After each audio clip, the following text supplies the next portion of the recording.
Selamat pagi anak-anakku sekalian. Tuhan memberkati. Senang sekali rasanya pagi ini Bapak kembali lagi bertemu dengan kalian.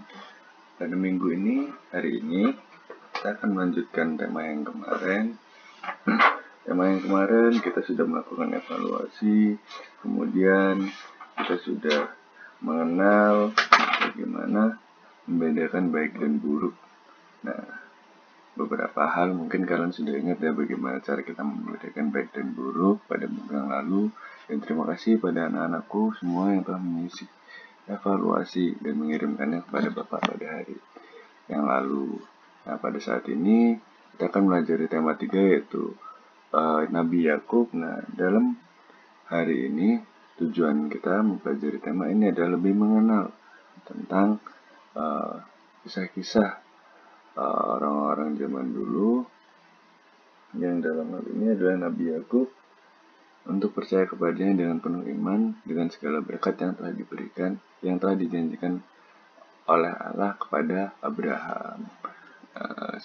Seperti biasa, sebelum kita memulai pembelajaran pada hari ini, kita akan berdoa terlebih dahulu. Nah, anak-anakku sekalian, Bapak ingatkan sekali lagi, bagi anak-anakku sekalian beragama Katolik, ingat, sebelum dan sesudah berdoa, kita harus membuat tanda salib. Pada anak-anakku yang beragama lain, silahkan berdoa bagaimana dengan cara ibadat berdoanya di tempat masing-masing, atau seperti yang diajarkan oleh orang tua kalian. Marilah kita mempersiapkan hati dan pikiran kita untuk berdoa. Nama Bapa dan Putra dan Roh Kudus. Amin. Allah yang Maha Baik, Engkau telah memanggil Yakub sebagai abdimu. Ia telah menjadi tanda terpenuhinya janjimu bagi Abraham. Bantulah keluarga kami agar meneladani keluarga Yakub. Jadikan kami keluarga sebagai tanda kehadiranmu di tengah-tengah dunia. Demi Kristus Tuhan dan pengantara kami. Amin. Nama Bapa, Putra dan Roh Kudus. Amin. Anak-anakku sekalian, pada hari ini kita akan sedikit mempelajari tentang bagaimana kisah kehidupan Nabi Yakub pada waktu itu.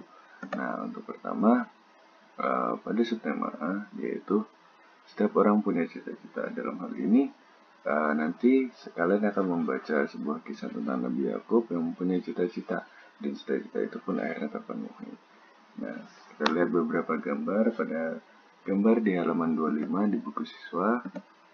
Nah, di situ ada beberapa gambar. Yang pertama adalah gambar orang tua bersama anaknya, kemudian keluarga bersama anaknya sedang berdoa bersama, kemudian anak-anak yang bermain sendiri. Nah, di sini yang dimaksudkan apa? Bahwa sesungguhnya cita-cita itu kita dapat kabulkan dengan kasih orang tua pada kita, dengan berdoa dan dengan rajin melakukan segala bakat yang kita miliki. Artinya anak-anak.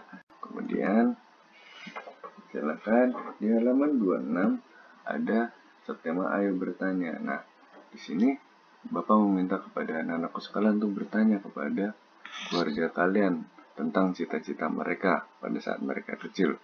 Kemudian bagaimana tanggapan mereka tentang cita-citamu yang kamu inginkan. Nah, kemudian kita akan membaca cerita mengenai Nabi Yakub, yaitu tentang usaha Yakub mendapatkan berkat Tuhan.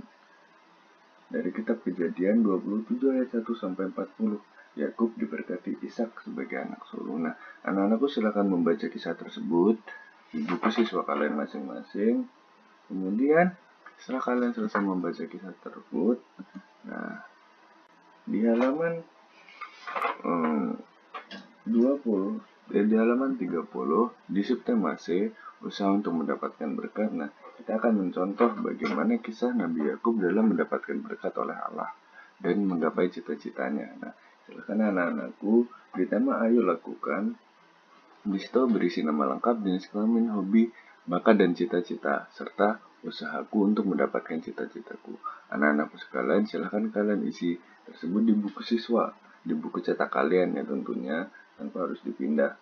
Tapi jika ingin lebih rapi, Bapak harap kalian memindahkannya di buku tugas sekolah kalian ya. Jika bisa, tolong pindahkan di buku tugas kalian, dihias sebaik mungkin supaya rapi. Kemudian foto dan kirimkan ke @mudu Bapak ya, melalui pesan chat pesan di @mudu Bapak. Nah, setelah itu di tema bersyukur atas berkat Allah, kalian juga tuliskan doamu dan berikan itu kepada orang tuamu. Nah, lakukan hal itu di buku pekerjaan sekolah kalian. Kemudian hias dan berikanlah doa dan segala berkat Allah yang telah kalian rasakan kepada orang tua kalian agar orang tua kalian dapat melihatnya. Dengan doa syukur kalian di buku PS, kemudian dihias dan diberikan kepada orang tua kalian.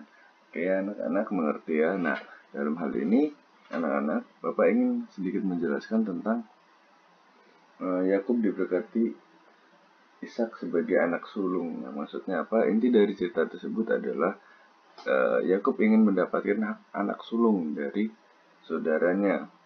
Nah, oleh sebab itu, siapa saudaranya dalam hal ini adalah Esau, yaitu kakak pertama.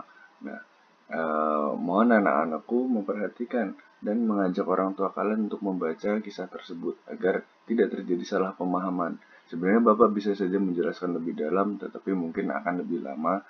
Tapi intinya adalah Yakub mendapatkan berkat anak sulung oleh karena berkat dari Allah dan oleh karena kegigihannya untuk mendapatkan berkat tersebut dari Allah. Nah, anak-anakku sekalian, silakan pelajari dan baca kisah tersebut serta mintalah bantuan orang tua kalian untuk menemani kalian dalam membaca kisah tersebut.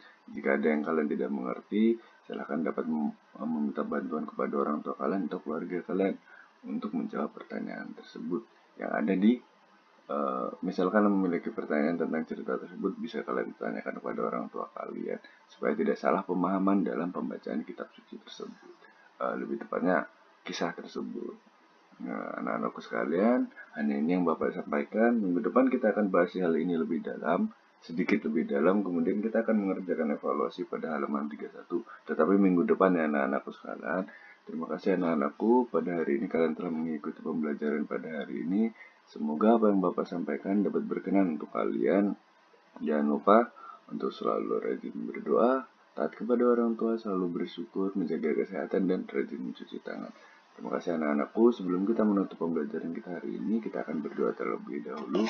Bapak ingatkan sekali lagi bagi anak-anakku sekarang yang beragama Katolik, silakan sebelum dan sesudah berdoa membuatkan salat terlebih dahulu. Dan bagi anak-anakku yang beragama lain, silakan berdoa sebagai bagaimana cara orang tua kalian mengajarkan dan di tempat beribadat kalian mengajarkan kalian untuk berdoa.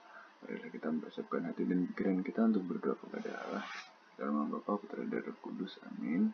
Terima kasih Tuhan Allahku atas segala berkat, segala keinginanku. Tetap kau jaga aku hingga saat ini. Ya Tuhan, kabulkanlah segala keinginan cita-citaku, agar aku berguna bagimu, orang tua, negara, dan orang-orang di sekitarku. Amin. Dalam nama Bapa dan Putra dan Roh Kudus. Amin. Terima kasih anak-anakku sekalian. Sampai berjumpa minggu depan.